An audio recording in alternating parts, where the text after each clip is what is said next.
আজকে আমি আপনাদের একটা কবিতা আবৃত্তি করে শোনাবো। যদিও আমি কোনো প্রফেশনাল কবিতা আবৃত্তিকর নই বা ভয়েস আর্টিস্ট নই, তারপরেও আমার মনে হলো যে আজকে একটা কবিতা আবৃত্তি করি। কবিতার নাম দিন আনি দিন খাই এবং এটি তারাপদ রায়ের একটি কবিতা। তো চলুন তাহলে কবিতাটা আমরা শুনি। আমরা যারা দিন আনি দিন খাই, আমরা যারা হাজার হাজার দিন খেয়ে ফেলেছি, বৃষ্টির দিন, মেঘলা দিন, কুয়াশা ঘেরা দিন, স্টেশনের প্ল্যাটফর্মে অধীর প্রতীক্ষারত দিন, অপমানে মাথা নিচু করে চোরের মতো চলে যাওয়া দিন,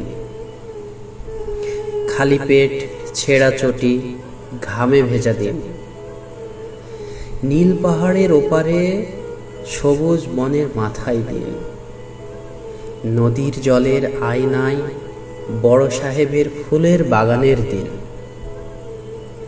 নৌকোর সাদা জালে ঢেউয়ের চূড়ায় ভেসে যাওয়া দিন, রোদে পোড়া আগুনে জ্বলা রাস্তায় রাস্তায় ঘোরা দিন, হই হই অট্ট হাসিতে কলরল কোলাহল ভরা দিন, হঠাৎ দক্ষিণের খোলা বারান্দায় আলো ঝলমলে দিন। এই সব দিন আমরা কেমন করে এনেছিলাম, কিভাবে? কেউ যদি হঠাৎ জানতে চায় এরকম একটা প্রশ্ন করে, আমরা যারা কিছুতেই সদুত্তর দিতে পারবো না, কিছুই বলতে পারবো না, কোনো ব্যাখ্যা দিতে পারবো না, কি করে আমরা দিন এনেছিলাম?